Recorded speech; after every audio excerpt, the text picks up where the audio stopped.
Hello and welcome, everybody. Last time on 999 Explained, we met our unfortunate players of the Nonary games, and... Shit! Why isn't it stopping? God damn it! Oh my god! There's no time left! Listen, I was lied to! He lied to me! He put me in here! It was him! He killed me! It was him! That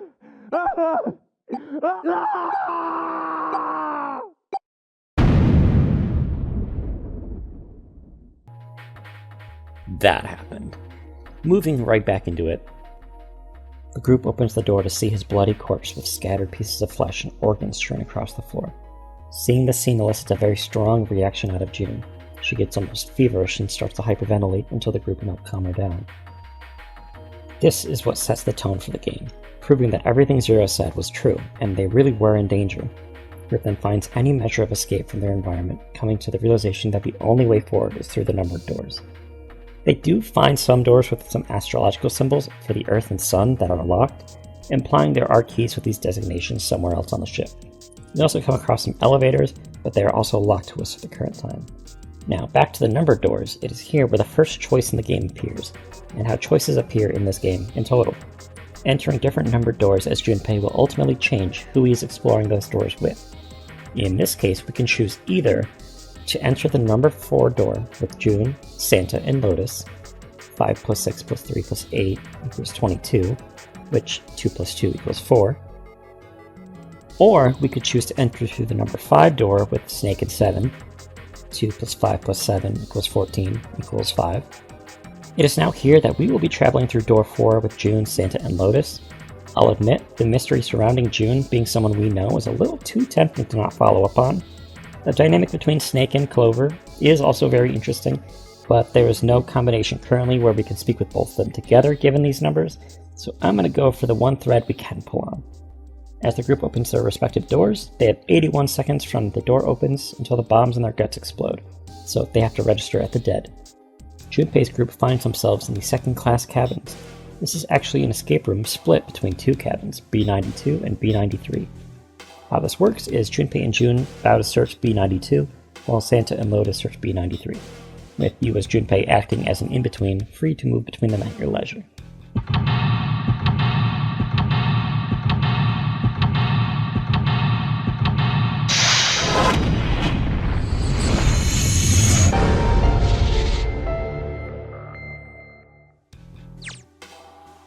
So, story in these escape rooms are interesting, because it's usually given out in reaction to how you interact with the puzzles and its deeper elements. I think the easiest way to convey this is to bring up notable reactions characters have in regards to certain things. Notably though, outside of specific interactions, the most notable character interactions here are June and Junpei's first time to talk alone.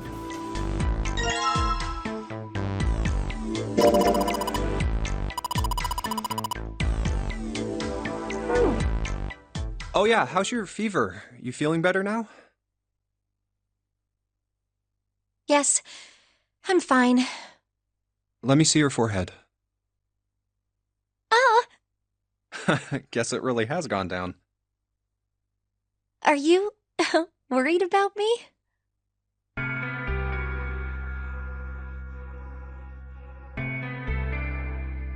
Yeah, I guess I am. By the way, Jumpy? How did you end up here? What do you mean? I told you earlier, didn't I? There was a man with a gas mask when you got home at night. You inhaled some white smoke and passed out. When you woke up, you were on D-deck. Damn straight. But is that really the truth? What? Jumpy, are you hiding something from me? No, why would I? Well, if you think about it, this is awfully suspicious. I mean, why would two childhood friends bump into each other in a place like this? Hey, I could ask you the same thing. Are you hiding something? What would I hide? Well, I don't know. Anything. I mean, you're hiding it. How would I know? You mean like the number of men I've dated? Do you want to know? Don't worry. Only 18. Times 0. Yeah, I guess I just haven't met Mr. Right yet. I see. Anyway, I'm not hiding anything.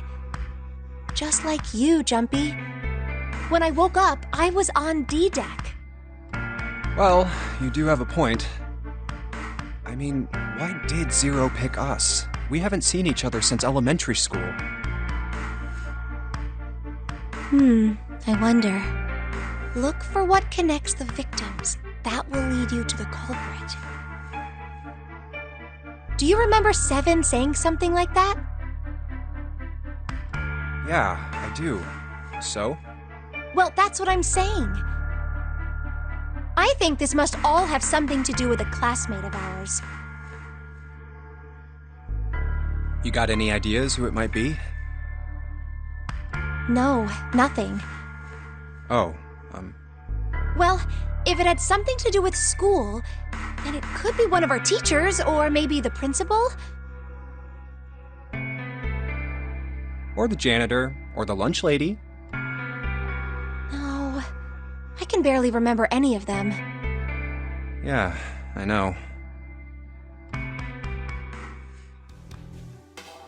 Seeing the map of the ship will cause June to recall some of Zero's words when he addressed the players on the central staircase.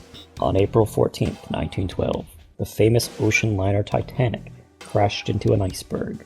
This causes her to wonder if there's some relation between the Titanic and the boat they find themselves in. The conversation can have slight variations depending on Junpei's choices, by him either suggesting the boat they're in is a replica of the Titanic, which will lead June to ask him if he believes in curses, or suggesting they may be inside the actual Titanic itself, in which Junpei suggests that the Titanic's sister ship, the Olympic, and the Titanic were actually switched, and that the Olympic was supposedly dismantled in 1947. This conversation eventually leads into a discussion in which June casually mentions that the Titanic was sunk by a curse, but it inevitably leads to June telling him the story of the curse of the mummy of the priestess Amun-Ra. A curse sank the Titanic. The curse of the Egyptian mummy. Supposedly, the Titanic carried the mummy of the priestess Amun-Ra, which was stolen from a pyramid. And they say that the mummy had a history. Everyone involved with it died mysterious deaths. Come on, I'm sure you've heard of it before. Those who open the coffin will be forever cursed. Haven't you ever heard that one? So you're saying the Titanic sunk because of that curse? That's right!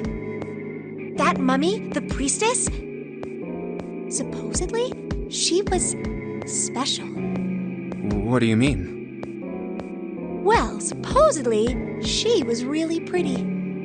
Pretty? Yes, But she was a mummy. that's right. She wasn't all shriveled up or rotten or anything. She almost looked alive. Oh, okay, I get it. Okay, it's that thing. I don't remember the name. Where your body turns into some kind of wax? Yeah? The fat in it turns into something kind of like candle wax, right? And Yes, saponification, but that's not what it was. huh? That's not it. She wasn't wax. Then what was it? They say that she was frozen. What? Frozen? That's right. The whole body was frozen solid. You know how a human body is more than 60% water? Well, all of that water was frozen. The story says that from the time of its discovery all the way through to when it got put on the Titanic. Even though it was carried through the desert, her body never melted. That's crazy. I think so too, but maybe it's true and we just didn't know about it before. I didn't know? Yep. Maybe it's common sense to eat shaved ice in the desert because it lasts forever. Huh? Nah, that seems too silly to be true.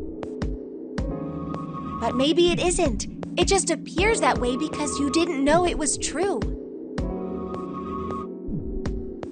Well, yeah, ice that doesn't melt, even in the desert? Does something like that really exist?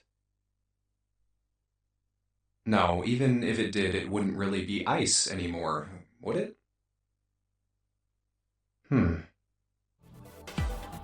Moving to the other room and picking up the plate in the display case, Santa will ask Junpei if he has a minute to talk. Santa explains he found a bookmark inscribed with a drawn clover, and he wants Junpei to hold on to it. Junpei retorts that Santa should keep it himself if he thinks it's important, to which Santa enters. You know what I hate most in the world? I got 4 things. Hope, faith, love, and luck. Hope, faith, love, and luck? Damn straight. And you hate these things? Yeah, you got a problem with that? Not really, but what does a bookmark have to do with any of that? Well, see, each leaf on the 4-leaf clover has a meaning to it, okay? And that meaning is pretty much those 4 words. It's like flower language. Well, I guess it's not a flower, is it? So, leaf language, I guess? Yeah, you could call them leaf words. Leaf words. Hope, faith, love, and luck. The meaning of the leaves on a 4-leaf clover. So, yeah, I want you to take it, okay? Just touching it gives me the creeps. Take the damn thing, alright? Here. Now, this is a pretty significant choice in the game, given how much gravitas is being placed on it. I will not explain why for now, or which is the correct answer for these things, but let me explain the reactions anyhow. If you refuse to take the bookmark, Junpei will suggest that maybe Santa try giving the bookmark to Lotus. Santa agrees, saying, "Hey you old hag! I just found the perfect thing for a woman in her 40s. Just as Junpei went back to work, he heard bones breaking. He pretends he didn't hear the sound, and scrambles back to search the room. Now, if he accepts the bookmark, Santa will thank him, and explain once again that he hates the 4 leaf words because they can all betray you, adding that he dislikes the number 4 since it's a half-assed number, not the best or the worst. Just as Junpei is trying to make sense of this confusing explanation, Santa will ask him if he plays. Another branching dialogue choice here, and Junpei will ask whether he's talking about gambling, and if he correctly interprets the question as being about gambling, Santa will be talking about Baccarat. And Lotus will soon join in, mentioning its rules, a reminder of the digital roots used in the nonary game, and then proceed to explain the number prefixes. Uni for 1, Bi for 2, Tri for 3, Quart for 4, Quinti for 5, Sext for 6, Septim for 7, Octo for 8, and Nona for 9, hence explaining the meaning of nonary. So we can take this further that the nonary game is a game built around the number 9. 9 hours, 9 persons, 9 doors, 81 seconds being the deactivation time, it's 9 times 9, so on and so forth. Now, if we guess incorrectly, and me ask if he's talking about playing the stock market, Santa will be surprised at his interpretation, but will also offhandedly comment that he indeed has played in the stock market before, and actually won a small fortune by investing in Cradle Pharmaceutical a few years back. Junpei says that he never heard of that company, but more than that, he is rather surprised, as he didn't expect something like that from Santa. However, further questions are cut short by Lotus, who insists they get back to work. Upon picking up the Mars key, Junpei will replace the picture that was hiding it, and wonder aloud what the picture is about. Lotus then reveals she saw this picture before on a book by Rupert Sheldrake on the morphogenetic field, which she roughly describes as a hypothesis proposing a mechanism for telepathy. Now, Rupert Sheldrake is a real-life person who is still alive in this current day. He is an English author and parapsychology researcher who is notable for his theories on morphic resonance. Fun fact, the musician Cosmos Sheldrake is actually this man's son. Listen, all ye families, to how the moral goes. Nobody knew and nobody knows how the papa was robbed of his twice 5 toes, or how the dawn came to on a luminous nose, or how the jumblies went to sea in a sieve that they rode, and came to shore by the Chacalibo where the bone trees grow, where the Jabberwocky small green tentacles do flow, and the Quangle Wangle plays in the rain and the snow. But have you heard the story of the rabbit in the moon, or the cow that walked the planets while straddling the spoon? Santa laughs at anyone attempting a serious study of such a thing and makes a joke about kids in the 1970s, but though Lotus seems to agree with him, she nonetheless finds herself interested in the topic. She then asks Junpei what the picture looks like to him, a question which he can answer in a multitude of ways. Now, of these, the most hilarious is the fan favorite meme, the Funya Rinpa. A Funya Rinpa. See? I mean, this totally looks like one. Here and here. What the hell is a Funya Rinpa? What do you mean? What the hell is a Funya Rinpa? You mean you don't know? How the hell would I know? How could you not know? That's practically blasphemous. Oh, say you're sorry. Apologize to the Funya Rinpa. Goodness, you are such a rude woman. Junpei, are you just screwing around? Forget it. I'm just gonna tell you. This is a dog. See? Like this.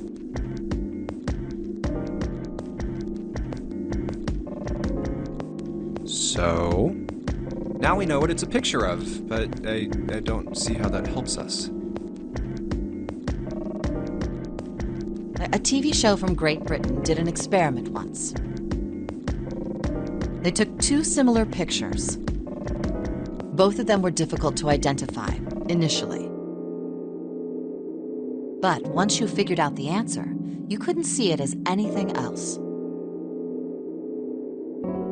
These 2 pictures. The first was a woman wearing a hat. The other one, well, to make it easier, let's just say it was this picture of a dog. So, their experiment. First, they sent the picture to other parts of the world, outside the reach of British airwaves. To Ireland, the US, Africa, Europe, etc. Then, in each country, they gathered a number of test subjects, roughly 1,000 people. They were shown the 2 pictures and asked, what does this picture look like to you? The results weren't really interesting on their own. 9.2% of the people saw the lady in the lady picture. 3.9% saw the dog in the dog picture. Then, 2 days later, they aired a new program on their show. During the 30-minute show, they broadcast the dog picture and its solution. The audience was estimated to be 200,000 people. After the broadcast, it was a safe bet that the number of people who knew the solution to the dog picture was at least that many.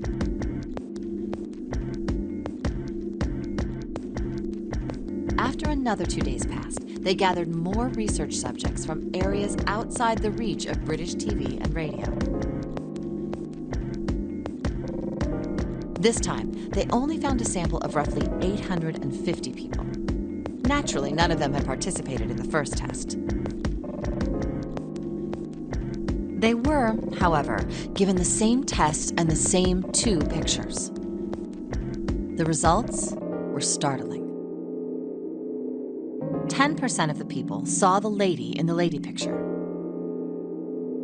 The previous test sat at a 9.2% success rate. Not much of a change statistically. The dog picture, however, produced a very different result.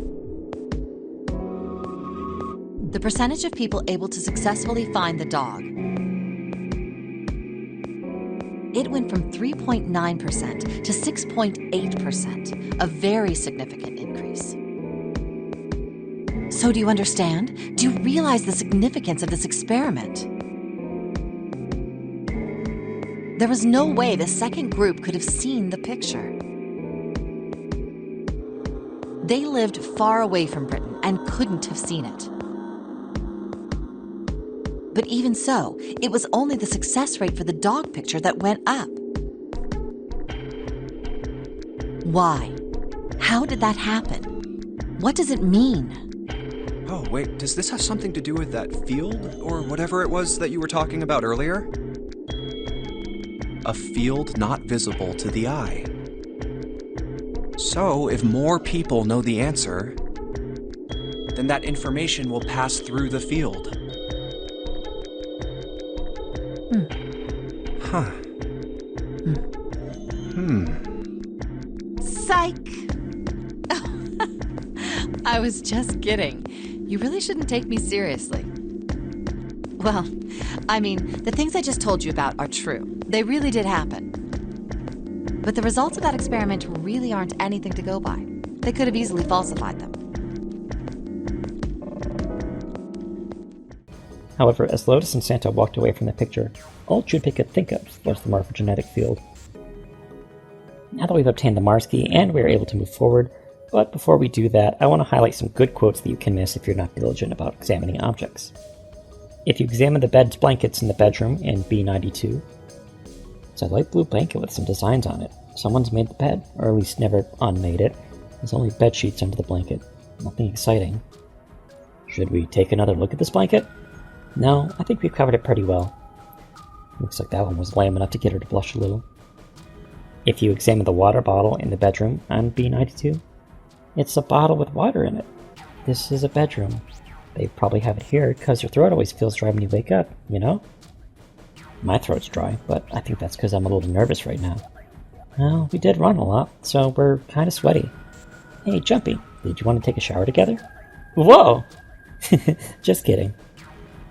Too late to take it back. My brain's already working out the picture. My throat was dry already. This sure isn't helping. If you examine the soap holder in the bathroom in B92, there's a little blue platform protruding from the shower wall next to the knobs. It's for putting soap on. I used to shower once, so I know. If you examine the pillows in the bed in B92, look, there's two pillows right next to each other. Guess it's a double. Huh, what's up? You're turning red. Oh man, is her fever back? Hey, you alright? Do you need to lie down for a minute? I'm fine. I think it's still a little early for that. Huh? Hey, seriously, are you really okay? Now, moving forward past the Mars door, we actually get a follow-up escape room in the kitchen. Immediately starting up, we have more puzzles to solve. Same as before, I'll bring up notable interactions.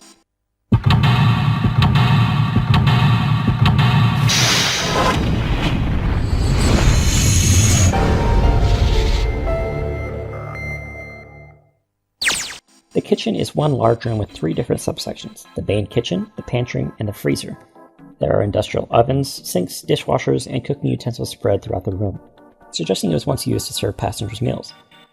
Finally, there are 2 doors in the far wall of the kitchen which lead to a freezer in the pantry. They look at the exit door, which is apparently locked with a card reader. Junpei tries his luck and pulls on the door, but it is sealed shut. Then takes out a map of B-Deck that he and June had found earlier, and Lotus asks where he found the map, and Junpei tells her he found it in the second-class cabin. Lotus snatches it away from him and traces her finger across it, saying that by escaping the room, they can get to the other side of the metal gate they had seen previously. While Junpei is looking at a rusty knife, It's futile. Futile? You know, a waste, useless, pointless. Oh. Any particular reason you wanted to bring that up? Oh, no reason really. I was just thinking about futility. Huh? Why were you thinking about futility? Well, it has something to do with the Titanic. The Titanic? Yep. Have you ever heard the story that the sinking of the Titanic was predicted?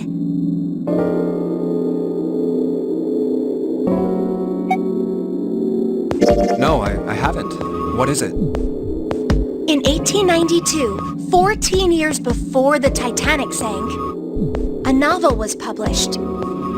It was called Futility. It was written by an American novelist named Morgan Robertson. The story was about a big cruise ship colliding with an iceberg and sinking. Of course, if that was the only similarity, there wouldn't be any reason to mention it. It wasn't, though. The name of the ship, its nationality, course, departure time, size, displacement, maximum speed, number of passengers and crew, the number of lifeboats, even the location of the accident itself, and the cause and the location of the damage. Everything matches the Titanic almost exactly. It was almost as if he'd seen the whole thing happen. But this book was written 14 years before the Titanic sank. But that's not all. It wasn't just futility that predicted the sinking of the Titanic. There were two other similar stories written by a man named William Thomas Stead. Both of them before the accident. One in 1886 and one in 1892. Stead wrote two stories that had striking similarities to the Titanic disaster. In one, two ships collided. Many of the passengers died because there weren't enough lifeboats. In the other, a ship collided with an iceberg and sank. I don't know. I mean, I'll give you that it seems a little weird, but I'm pretty sure it wasn't too uncommon for ships to hit icebergs back in the day, or even other ships. Right, I knew you'd say that. But what if Stead had some sort of special powers? To be more specific, what if he had the ability to do automatic writing? What? Automatic writing? Wait, are you talking about when someone's possessed by a spirit and then they write a bunch of stuff without knowing what they're writing?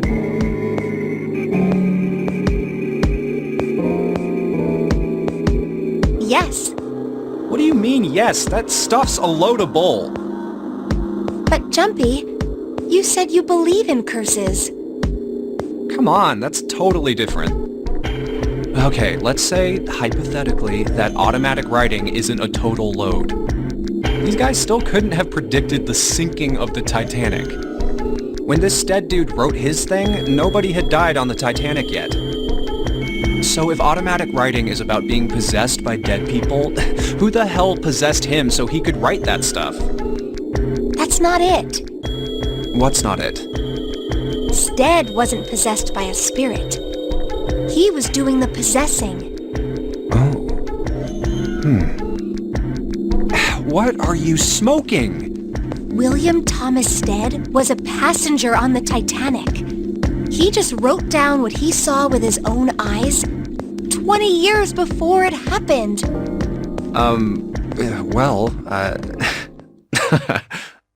Why don't we talk about this some other time, okay? Huh? But... Come on, let's get back to it. Junpei, Santa, and June get locked in the freezer after a pipe ruptures and shuts the door on them. Warm water is instantly froze on the handle, rendering it unable to be used. Junpei asks Lotus to look for something to open the door, but she's unable to do so, telling them to figure it out on your own. When Junpei takes the bag of dry ice, located in a cabinet on the north side of the room, Santa mentions it can be used to cause an explosion if sealed in something that's airtight. Junpei picks up the bag with his sleeves, and Santa asks him if dry ice is frozen carbon dioxide, which he agrees. Santa wonders how warm it has to get to turn back into a gas, and June cuts in, saying that its sublimation point is negative 109 degrees. Junpei asks her how she knows that, and she brags that she is the queen of random knowledge. Santa thinks it's weird that it doesn't turn into a liquid unless under pressure, which June agrees to, and Junpei can choose one of two choices here. Junpei wanted out of the freezer now, or it did strike Junpei as rather odd. This is another choice that will have some import moving forward, and since the only thing that changes is if you hear further explanation or not, I'm going to cover the explanation here, as funny of a context as this is. Jun continues to talk, telling them about ice with a melting point of 96 degrees. Junpei, his curiosity being piqued, asks what the ice is called, and she replies, Ice 9. She continues, saying that it was originally made of a substance in a science fiction book. However, scientists have discovered that it actually exists. She finishes up by saying that it's a polymorph of H2O, have a completely different structure. Jun asks if any of them have heard the story about the crystallization of glycerin. For 150 years after glycerin was discovered, people tried different methods, including warming and cooling, to try to get it to crystallize. One day in 1920, glycerin on board a ship going to England somehow did crystallize. Numerous scientists worldwide wanted a sample of the glycerin so they could crystallize other samples. When they did, nearby samples not encouraged by the samples began to crystallize, when it had never done so before. From that day on, glycerin would always crystallize naturally when cooled to less than 64 degrees. She explains that it was like the glycerin were communicating with each other. Junpei asks what the story has to do with Ice 9, and surprisingly, Santa gives him an answer. Santa explains that she's trying to say that it's similar to Ice 9, which, if true, would be the end of the world, since the oceans would freeze as well. Santa finally agrees to get back to looking for a way out, claiming he hates the cold, and proceed looking. After Junpei fills the empty water bottle with crushed dry ice and attaches a rope to it, he ties it to the door. Santa asks him to fill it up with water, and Junpei sees the water dripping from the ceiling, so he lets some drops fall in and quickly seals it up. He finds a piece of hard dry ice on the ground and decides to use it to activate the bomb. Before doing so, he tells Jun and Santa to get in the cellar. Junpei gets in with them, aims the bottle, and throws it as hard as he can, and ducks in the cellar with the same motion. The makeshift bomb shatters the ice off the door handle, and they quickly get up to leave the freezer. The three tumble out, and Santa goes to the stove, burning his hand. Junpei thinks that he's not that smart, but more concerned about Lotus's actions. He asks her if she locked him in the freezer. She yells at Junpei, saying that if they got locked in there, she could have died because she wouldn't be able to escape the kitchen. He grudgingly apologizes, realizing her explanation makes sense. Santa cuts in and tells her to get up and help them resume their search.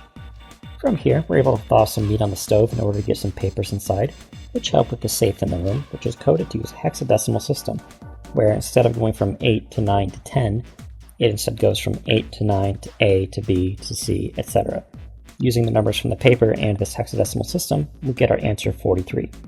Inputting this into the keypad, we open up to get the Saturn keycard and our escape from this room. And now, for some humorous exchanges. If you search the frozen chicken, it's really hard. It's frozen stiff. Hey, June, can you say that again? Eh? Say it again. It's really hard. Again. It's really hard? Thanks. Something wrong, Junpei? Your face is bright red. Nothing. I'm fine. If it's that hard, you could probably use it as a hammer. Yeah, good point. Maybe we can use it to break something. Jumpy. It's really hard. It is like a hammer. Jumpy, your chunk of meat. It's rock solid. During the discussion in the freezer, carbon dioxide sublimation point is negative 109 degrees.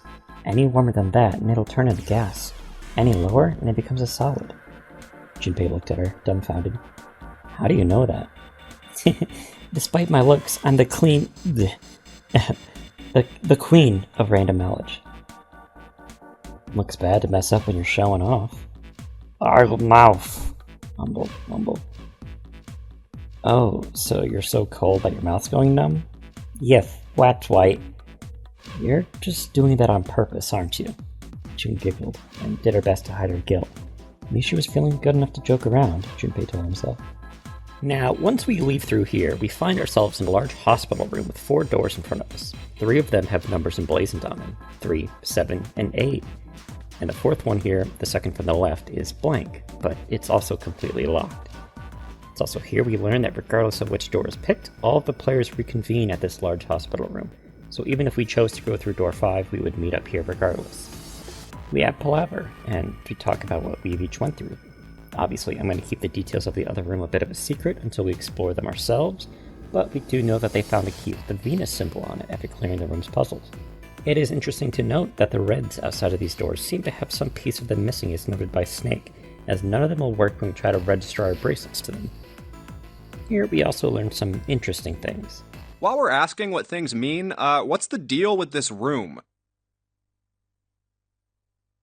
I mean, I thought this was a cruise ship, but I can't imagine a cruise ship would have a hospital like this.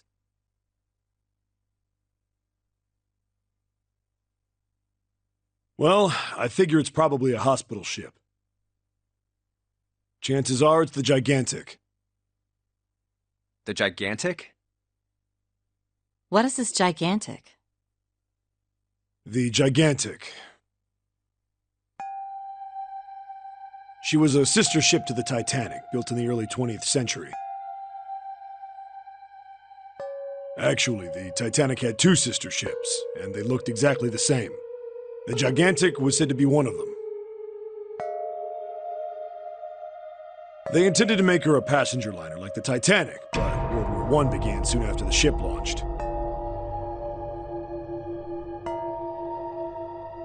The British Navy took her over and made her a hospital ship. At some point during the war, the Gigantic was damaged by a German mine in the Aegean Sea. She ran aground afterwards, so she didn't end up sunk. What happened to her after that? One theory going around is that a man named Lord Gourdane bought her. Seemed like he'd been one of the few to survive the Titanic sinking. That trauma turned him into some kind of obsessive collector of all things related to the Titanic. Soon enough, the guy wanted the Titanic itself.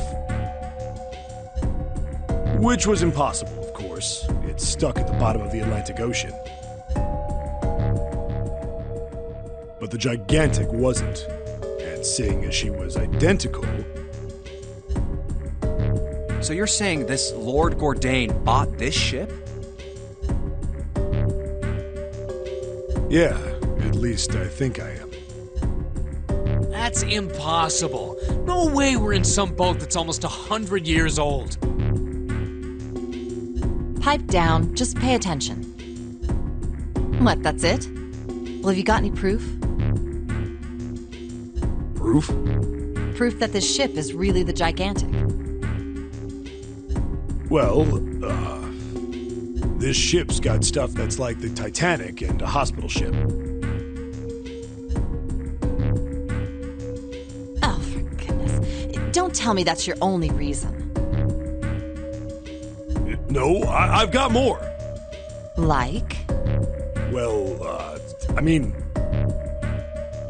I don't know. I guess your memory isn't back yet, is it? Yeah, sorry about that. Hey, whoa, wait a minute. Memory isn't back?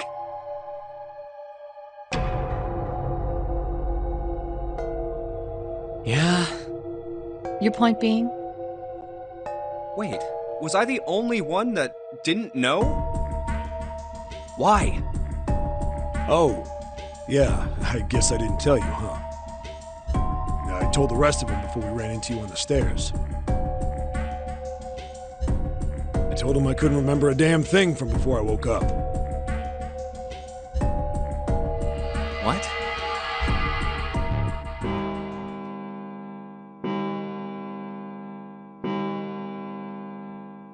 Huh.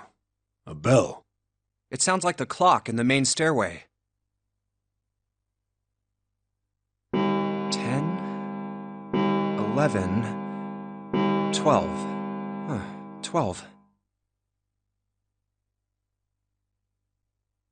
It's midnight. Then we've still got 6 hours left, right? We don't have any time to screw around.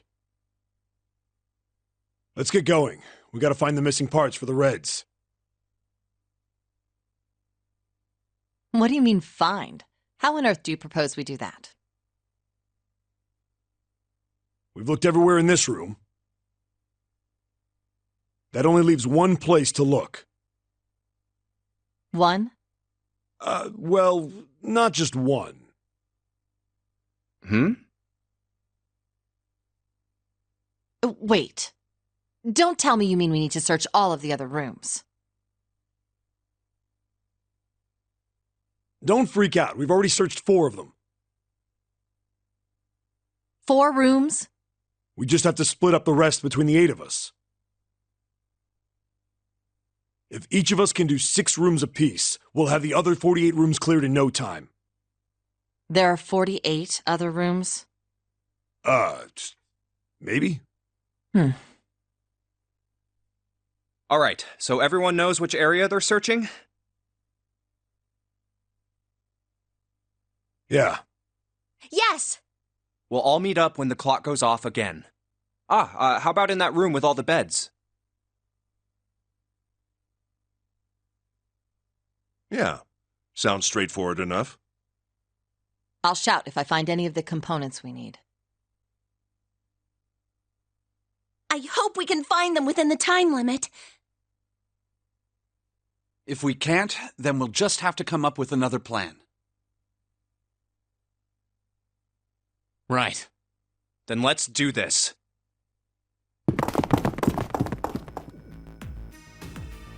At the conclusion of the search where we come up empty-handed, we find the pieces have been mysteriously restored. However, unfortunately, we learn that Snake has gone missing. Deciding to conduct another search, this time in order to find Snake. However, this search is unfortunately fruitless. Ah, hello there. Snake is... well, that's obvious, isn't it?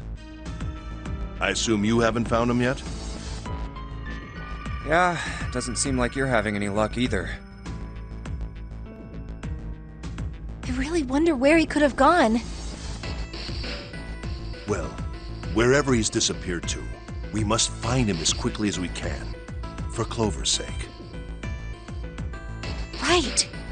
By the way, do you think Clover and Snake are really siblings? Why would you say that? Why? Well, it's obvious, isn't it? They don't look alike at all. Yes, now that you mention it, they don't. Still, there are a great many siblings who do not look like one another. It certainly isn't rare. At any rate, we really must find Snake as soon as possible. The clock is ticking. We really can't afford to waste any time. Very well. Let's get back to the search, shall we? You can leave this area to me. All right. Let's go, Jumpy. Are you all right? Look, I know you're really worried, but... Alone. Alone. Hmm? Alone. I said leave me alone! You're so annoying! Just go away and leave me alone! Just looking at you guys is pissing me off! Go away, okay? Just go somewhere else! Stop bothering me! Why are you still here? Didn't you hear me? Huh? Fine, forget it. If you aren't gonna leave, then I'll just... All right, let's go, June. Yeah. What are you doing? What? You can't tell? I'm checking out the red. Why? Is there something bothering you? What? It's not bothering you? Huh? The guts of this red. Why wouldn't you wonder who the hell put it back in here? Yeah, that's true. Well, I'm curious too, but Who do you think did it? I don't know. Well, what about you, Junpei? Who do you think fixed this thing for us? Well, it seems like it would have to be Snake, wouldn't it? Maybe he got back here before any of us.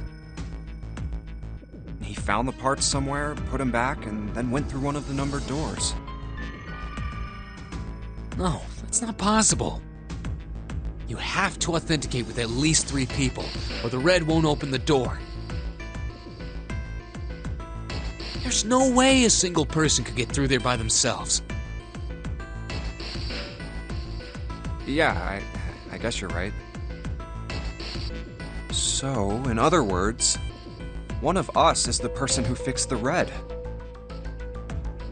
Bingo! We have a winner! But if that's true, then the person who did it doesn't want the rest of us to know that they fixed it. Yeah. But why? No idea. Maybe if they come clean on that, it means we'd find out something else. Something bad. Something bad? Dunno. But whatever it is, it's gotta be worth hiding. Of course, it could have something to do with Snake's disappearance. You think maybe they did something to Snake? Yeah. Look, if you trust anybody in this game, you're gonna lose. You've gotta be careful. The person you trust the most could turn out to be the one who stabs you in the back. And that's that, I guess.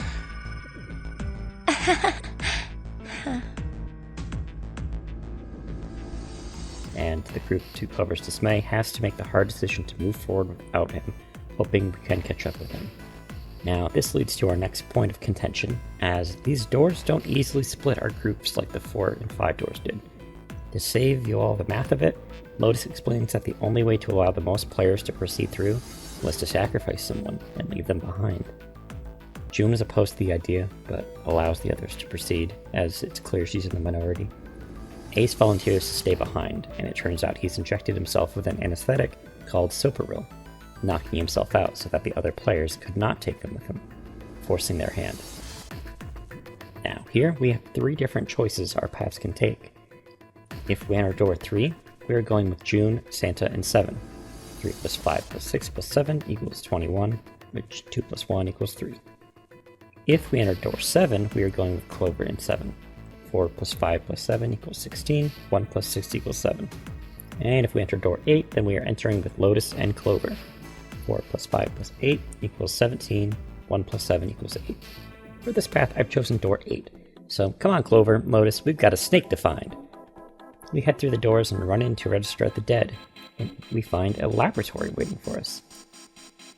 The room itself is rectangular and is divided in 2 sections by a curved wall shaped like a quarter of an ellipse. The intersection is most likely where experiments were once performed, as evidenced by the examination table with a lying mannequin, with a second table with what seems to be research notes, and a machine on one of the walls what the game calls an experimental device. Junpei, Lotus, and Clover enter the room by its outer section, after Lotus makes a comment about Clover's attitude. Junpei, after taking some moments to observe through the window and the conspicuous mannequin, alongside Lotus, they notice that Clover has been distraught by Snake's disappearance, and seems rather uninterested in solving the puzzle. He attempts to comfort her and getting her to cooperate, although they only manage to aggravate her further. When she yells at him, saying she's worried about something that happened to Snake, she states that she doesn't want to talk and needs time alone, and suddenly runs into the intersection of the room. However, just as she does, the iron gate closes, trapping her inside. After trying unsuccessfully to open the gate, the party determines this must be another one of Zero's puzzles and sets out to solve it.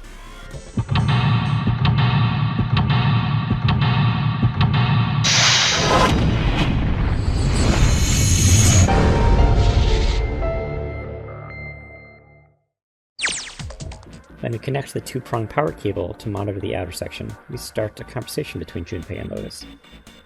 Junpei expresses his surprise at seeing scrolling text appear on the display, since it's not connected to a computer at all. Lotus, unfazed, simply points out it just must be a wireless display, and even asks Junpei whether he's been living in a cave.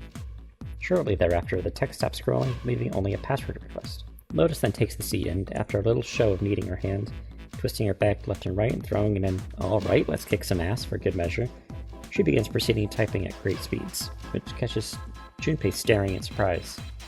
Now, this conversation has a branching path depending on which door we took at the start. And the more in-depth conversation here is what happens when we go through door 5 at the start. I'll show that here just because it is the fuller conversation. But just note that the actual conversation you have in gameplay by taking this route is not as full. But I just think this is one of the better conversations. All right. Let's kick some ass. Wait, what? Didn't expect that, did you?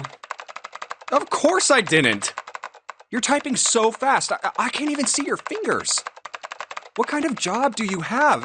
What are you? I'm unemployed at the moment. I used to work for a cybersecurity firm, but I quit. Why? Huh? Oh, it was just something. I see. Hmm. What are you doing now? I'm going to try and brute force it. Brute what? A brute force attack is... Well, the short version is that I just attack the thing head on. The long version? A brute force attack is one of the simplest ways to break a cipher. It checks every possible combination until it finds the right one. For a complex cipher, it can take a very long time. I'm writing a program that would run an attack like that on its own. It's not the most elegant solution, certainly. But given the circumstances, there isn't much else I can do. Oh, but back to what we were talking about earlier. What were we talking about? The wireless display? It's kind of strange if you think about it, isn't it? How do I put it? Well, let's say you write a program that calculates an addition problem for you, all right? So you enter 1 + 1. The screen will show you 2. See? Isn't that strange? No, not really. Oh, come on now. Of course a caveman like you would think it was strange. You said so just a minute ago. You're just not getting it, are you? Who calculated 1 + 1? The main computer, right? You said it connected to the monitor wirelessly.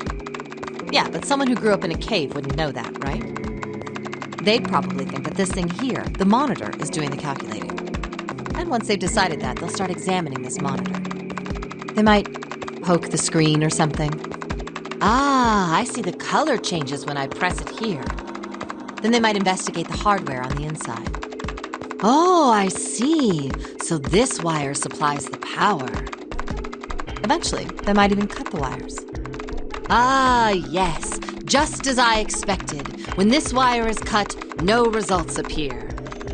Therefore, it must be this device which does the calculations.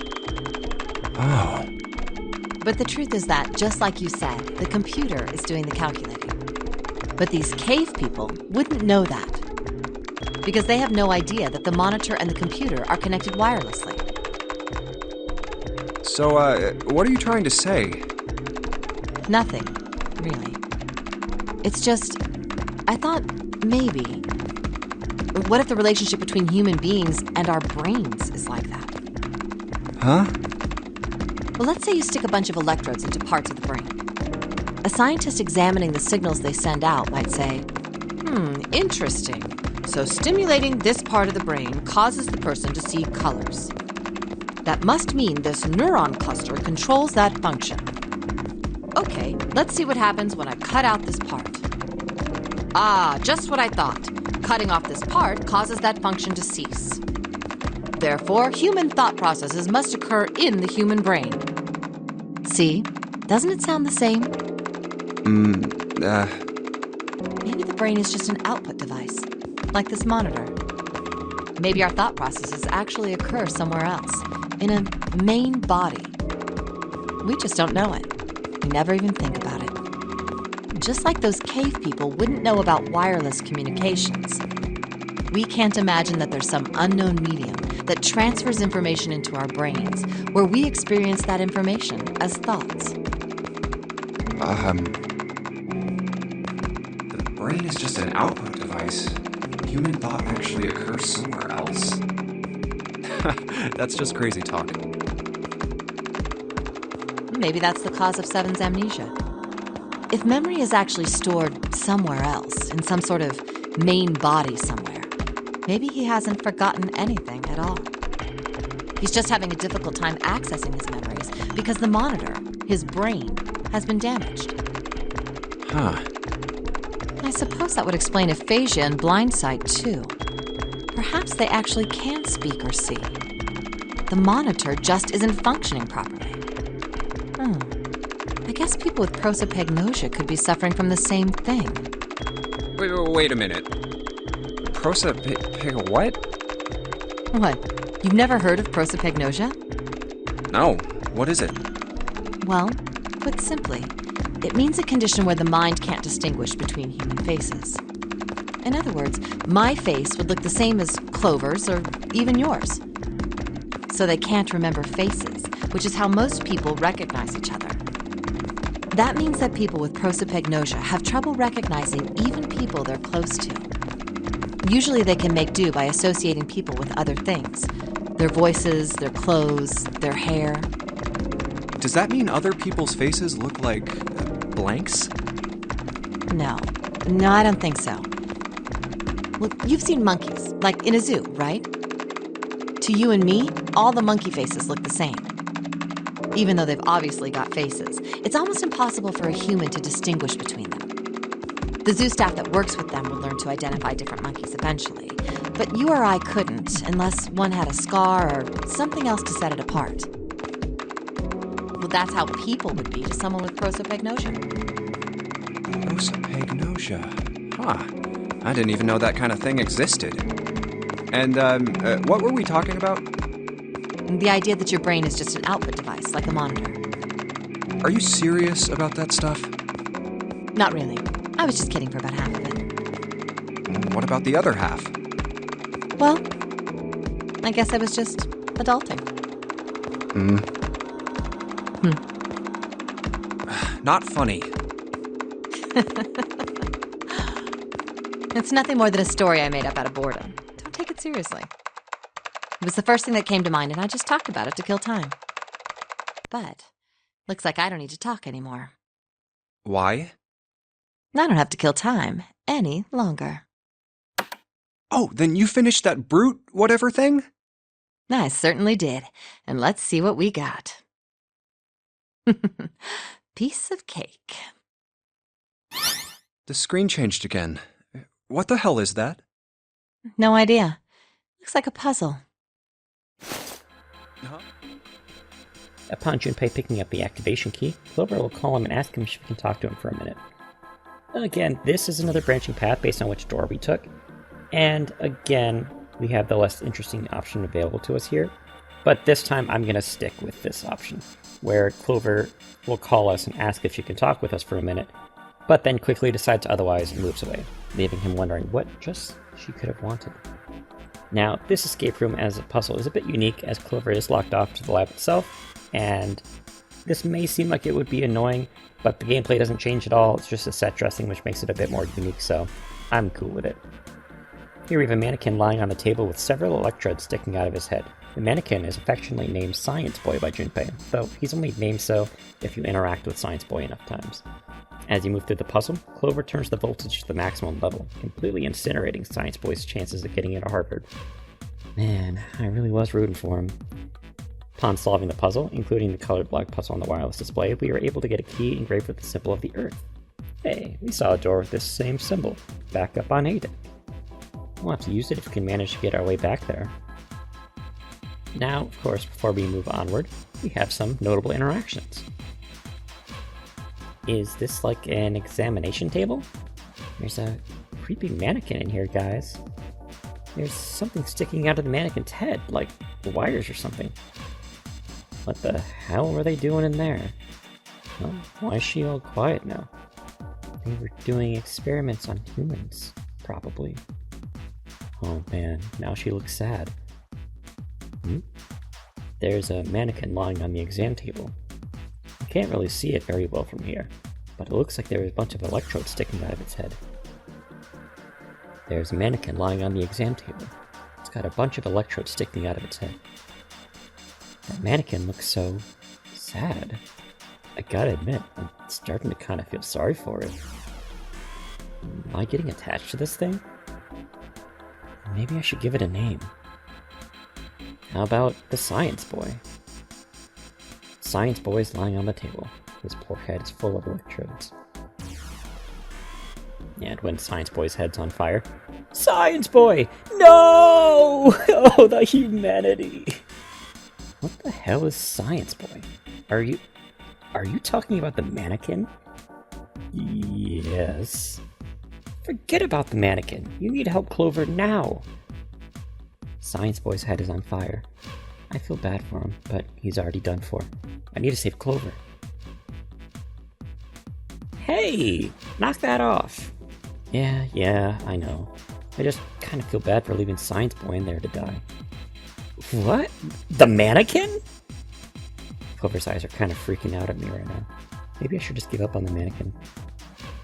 So long, mannequin. You may not have been a real man, but I always thought of you as kin. Once again, following their escapes, regardless of which door Junpei picked, everyone meets back at the hospital room. We meet back up with the other group and find a map for this floor, confirming that both doors 7 and 8 lead up to the same location in the end. Here, we regroup with Ace, who is now woken up, and inform him of what we learned. We learn that 7 and his group got a Jupiter key. So now we have the Jupiter key, the Saturn key card, and the Earth key. We're planning on heading back to the central staircase by way of a door we can open with the Jupiter key, but Clover interrupts and says we should check behind door 3, since we haven't seen Snake behind 7 or 8. Ace volunteers to join her, since he wants to be useful since he was sleeping through the last puzzle room, who asks 7 to help as well. 1 plus 4 plus 7 equals 12, which 1 plus 2 equals 3. The three of them verify and enter the door, and while they go, we're going to open the door with the Jupiter symbol. Here we can use this opportunity to use the Earth key to unlock the door with that symbol, and the Saturn key card to unlock the elevators. Junpei and June both head to the elevator while Santa and Lotus head to the Earth door. I'm going to be quiet for this next scene because it is legendary. It opened! Look, Jumpy!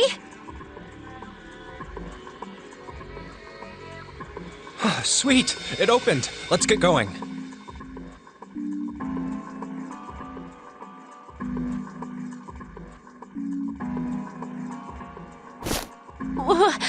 Wait! What? I'm not really, I just, oh gosh.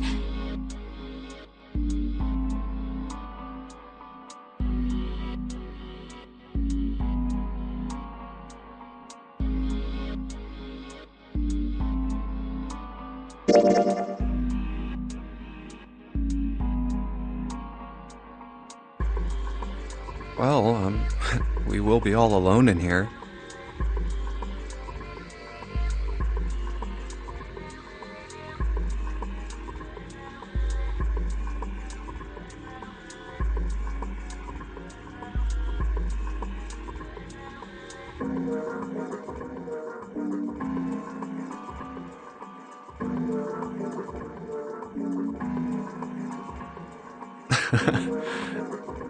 Jumpy? Huh? Oh, nothing. It's not important. Come on, let's go.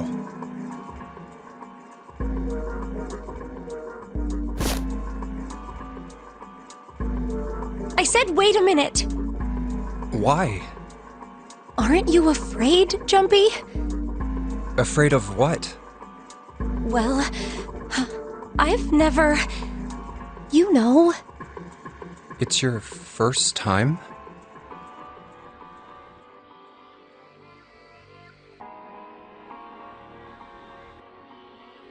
I might... get wet. What? Down there. I'd get soaking wet. Well, I mean, of course you would. That's the way it works. I mean, I've never heard of anyone getting soaking wet somewhere else. That's true. You don't mind? Mind what? Getting wet. Well, I don't know. I think I'd probably, like it. Gosh, Jumpy, you're so brave. Really? I mean, I kind of think any guy would do the same thing, you know? What happens, happens, right? I mean, if you get the chance, you've just got to go for it. That's what a man is supposed to do, I guess. Yeah, you're so cool, Jumpy. I really admire you. That doesn't really seem like the sort of thing you ought to admire someone for. I'm really scared. Yeah, I mean, like you said, you've never done it before. Yes. So, I don't think I'll be able to last very long. And then it'll be over. Over? Yes. I'll go to heaven. Heaven? It feels kind of like you're floating in space, and your mind gets all fuzzy, like when you pass out. At least that's what I've heard from people who have experienced it. Yes, I've heard that too. Although I don't think the same thing happens to guys. What? Huh? But it would happen to men too, wouldn't it? It would happen to anyone.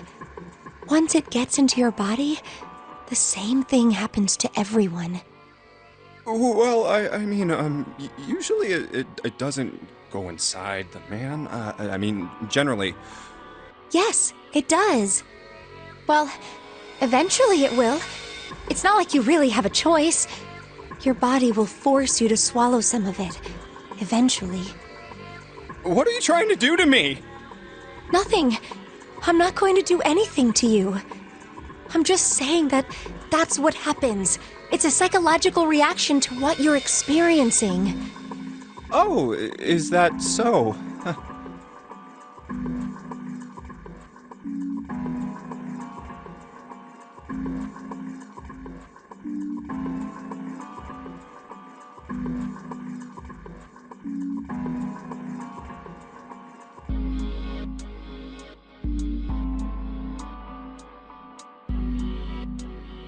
I know most men probably have larger lungs, but even then, I don't think you could hold your breath for 20 or even 10 minutes. Eventually, you'd have to breathe, and then the water would get into your lungs. Once that happens, your body won't be able to get oxygen anymore, and you'll start to feel that floaty feeling as you pass out. Huh. Oh.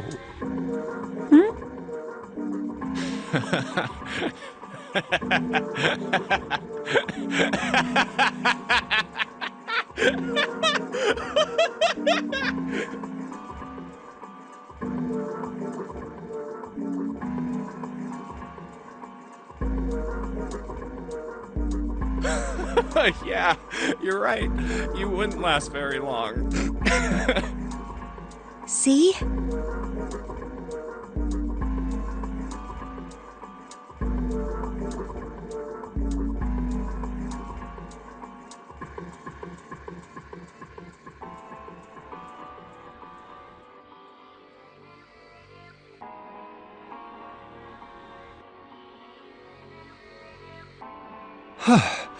Come to think of it, the lower floor, D-deck, is completely underwater.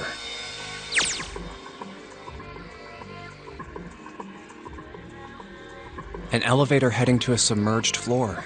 That is pretty scary. Hey, wait a minute. This elevator came up from somewhere under us, right? Well, yes, I guess it did. It didn't open right away after you pressed the button. There was a motor noise like it was moving, and then it opened. Yeah, exactly.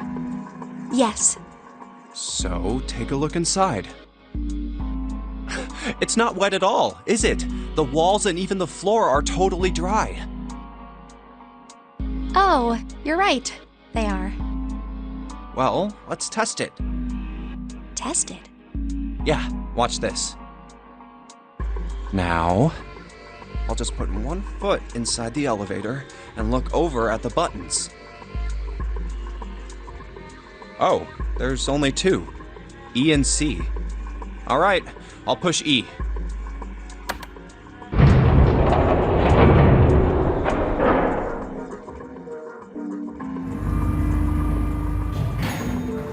I think I can hear it opening on E deck. Okay, that's done. Now I'll just press the button again.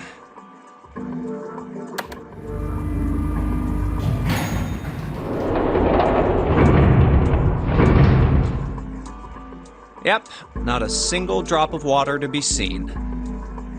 See? What does that mean? How can E deck be safe if the D deck is full of water? Well, here's what I think. The elevator shaft and E deck must be watertight and separated from wherever the ship's been punctured. Here, let me show you.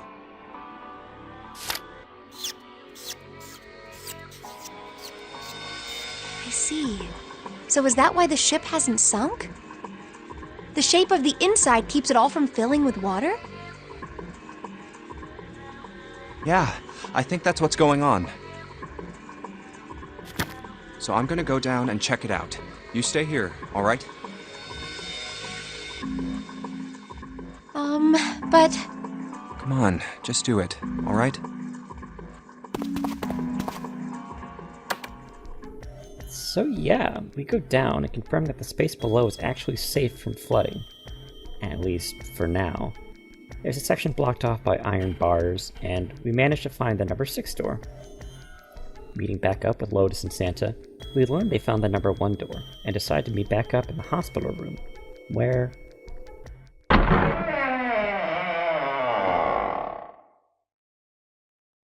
Hey!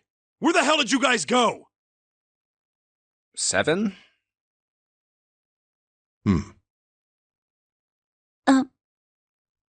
What's wrong? What happened? What the hell kind of question is that? Snake is... Snake is dead. He died, just as the 9th man did. Oh my god, that's not true, is it? We should make sure. Yeah, right. We should. Wait, not that way. What? Why not?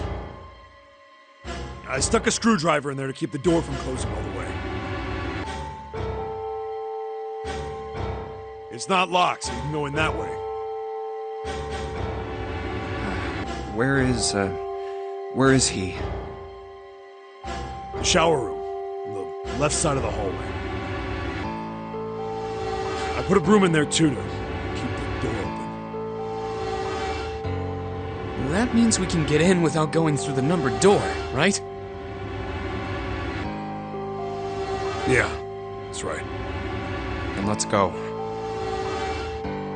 This wasn't open when we passed here before.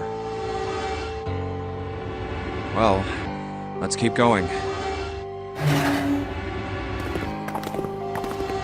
Oh, it smells horrible. Ugh, yeah, this is pretty awful. I feel like I'm gonna puke.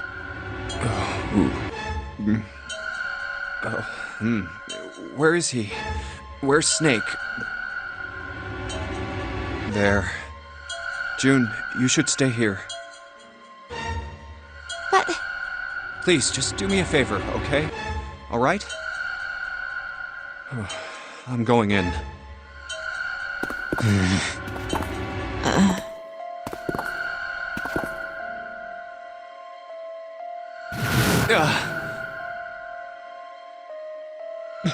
Just like Ace said. Just like the 9th man. The detonator in his bracelet set off the bomb in his gut. Oh god. The bone is coming out of his left arm. It's definitely an open fracture. Oh, the face. It's horrible. Yeah, you can't even tell who it is. But the clothes are... No mistake about it. It's Snake.